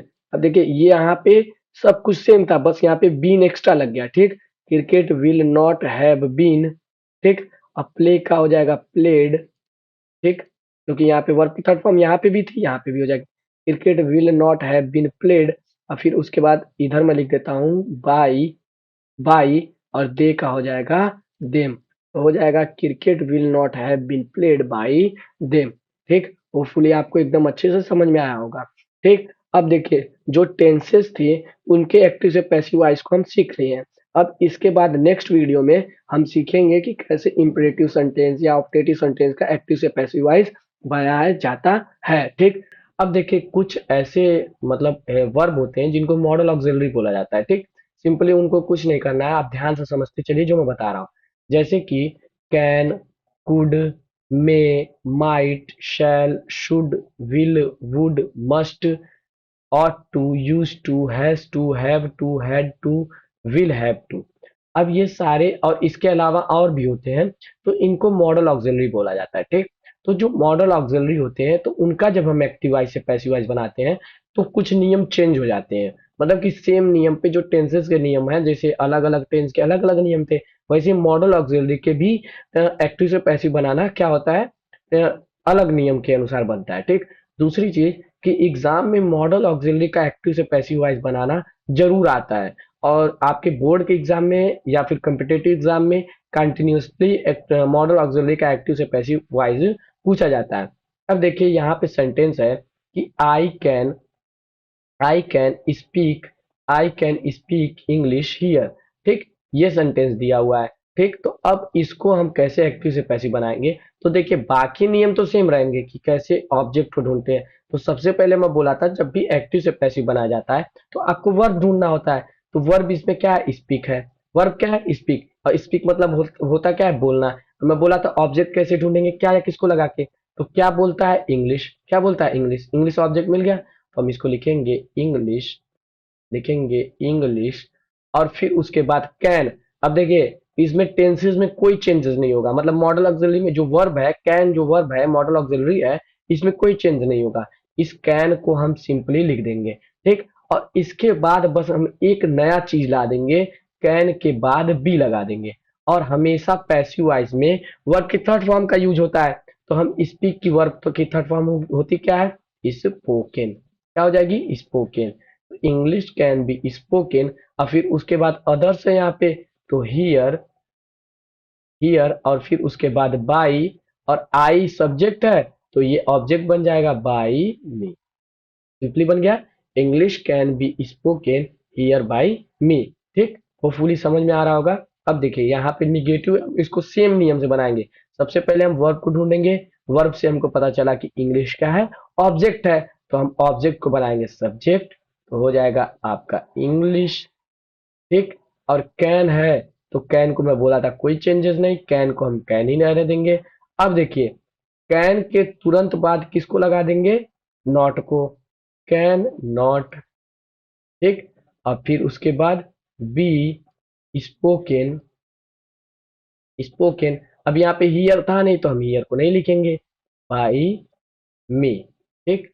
English can not be spoken by me. अब मैं बोला था कि जैसे ही जो मेन वर्ब होता है उसके बाद नॉट का प्रयोग हम कर देते हैं, ठीक। होपफुली आपको समझ में आ रहा होगा, ठीक।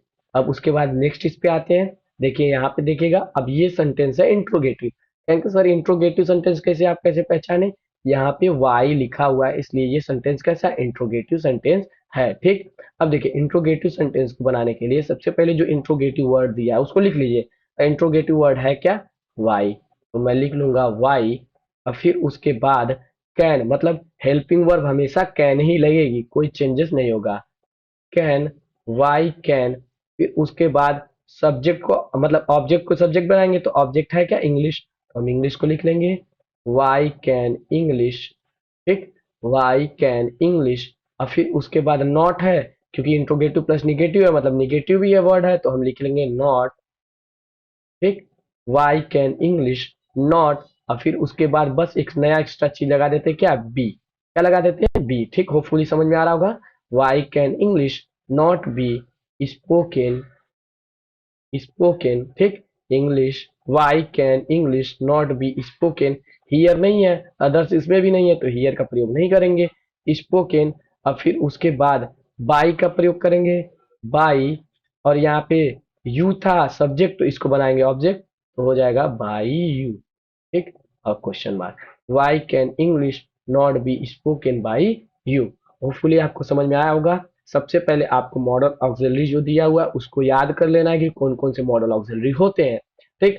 अब मॉडल ऑक्सिलरी का नियम क्या होता है कि जब आप सब्जेक्ट को ऑब्जेक्ट बनाएंगे तो वो तो नियम आपको फॉलो करना होगा। फिर उसके बाद जो भी मॉडल ऑक्सिलरी, जैसे यहाँ पे कैन मॉडल ऑक्सिलरी आया तो कैन आ जाएगा और प्लस बी आ जाएगा, ठीक। अगर मैं आपसे बोलूं कि अगर कुड आता है या फिर मे आता, मान लीजिए मे आता, तो मे को हम लिख देते, मे को जैसे मतलब इंग्लिश मे, और फिर उसके बाद प्लस बी को लगा देते, ठीक। तो और उसके बाद वर्ब की थर्ड फॉर्म हर पैसिव वॉइस में आती ही आती है। होपफुली समझ में आ रहा होगा, ठीक। ऐसे मॉडल ऑक्सिलरी का बनाते हैं। अब मैं कहूंगा कि हमेशा आप कॉपी पेन लेके बैठा करिए, ताकि एक सेंटेंस में बनाओ तो उसको आप भी ट्राई करिए, तभी आपको क्या होगी समझ में आएगा। तो मॉडल ऑक्सिलरी को बनाना बहुत टफ नहीं है, लेकिन बार बार एग्जाम में पूछा जाता है, इंपॉर्टेंट है, इसलिए मैं आप लोगों को बता दिया, ठीक। प्रीवियस ईयर में जो आए हुए एक्टिव पैसिव के क्वेश्चन है, मतलब क्लास 10th में जो भी एक्टिव पैसिव के क्वेश्चन है उनको क्या करेंगे, हम समझेंगे और सॉल्व करेंगे। ठीक, अब देखिए जो पहला सेंटेंस है कि ही रीड दिस बुक और ही रीड्स दिस बुक। सबसे पहले मैं बोला था कि अगर जब प्रेजेंट इंडेफिनिट का एक्टिव से पैसिव बनाया जाता है तो यहाँ पे देखिए रीड्स, रीड्स हम बोले थे कि वर्ब को आपको पहचानना होगा। तो जैसे ही हम वर्ब देखेंगे तो वर्ब में एस या एस लगा है, तो इसका मतलब कि ये प्रेजेंट इंडेफिनिट है।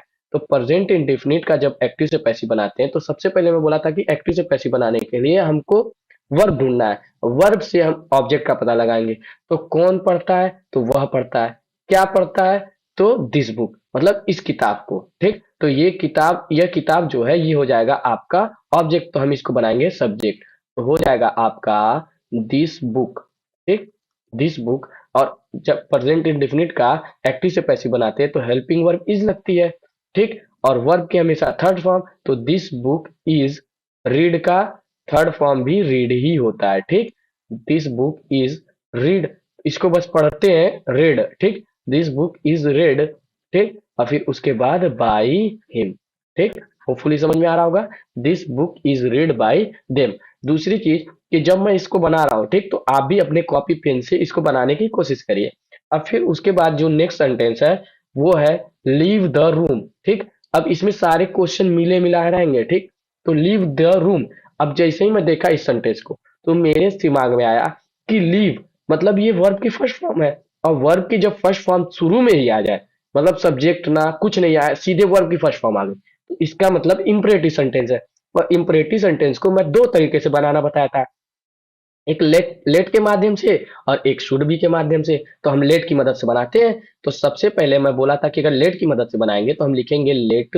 ठीक, लेट लिख देंगे, फिर ऑब्जेक्ट को बनाएंगे सब्जेक्ट। तो ऑब्जेक्ट है क्या, द रूम। क्या छोड़ता है, द रूम। तो द रूम आपका ऑब्जेक्ट है, लेट द रूम। ठीक, ऑब्जेक्ट को बना दिए सब्जेक्ट। और फिर उसके बाद में बोला था बी लिखेंगे, और लीव की थर्ड फॉर्म होती क्या है, लेफ्ट।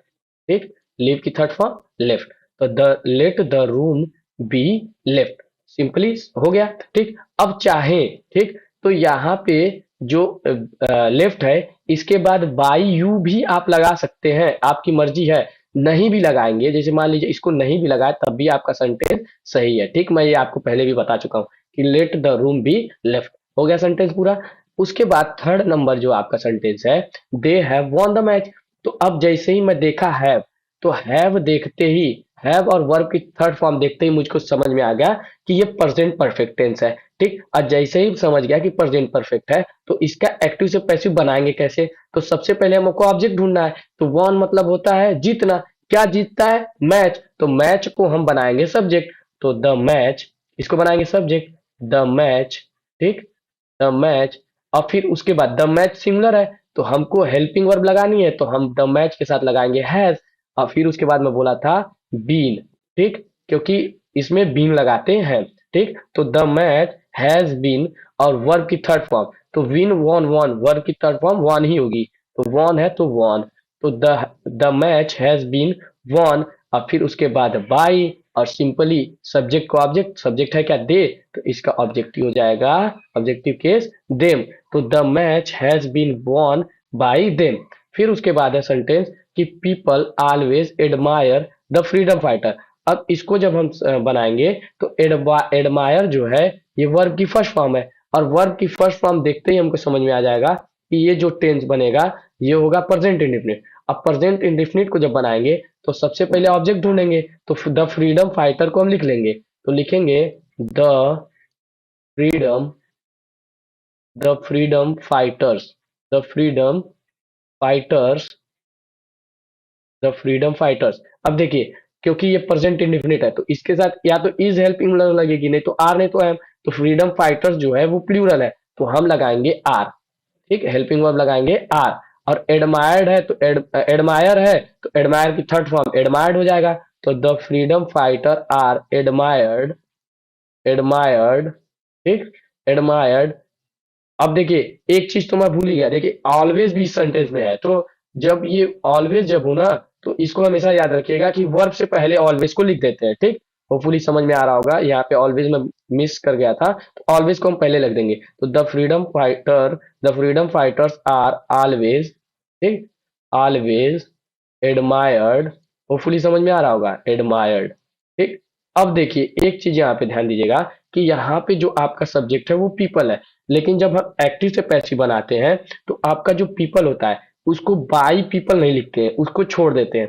क्यों? क्योंकि ये नियम कहता है, ठीक। तो बाई पीपल आप लिखेंगे नहीं, बाई पीपल को छोड़ देंगे, तो the freedom fighters are always admired, ठीक। ये पीपल का रूल कहता है। इसीलिए मैं बोला हूँ कि प्रीवियस ईयर में जो क्वेश्चन आते हैं तो उसको जब आप तैयार करेंगे तो आपको ज्यादा समझ में आएगा, नई नई चीजें सीखने को मिलेगी।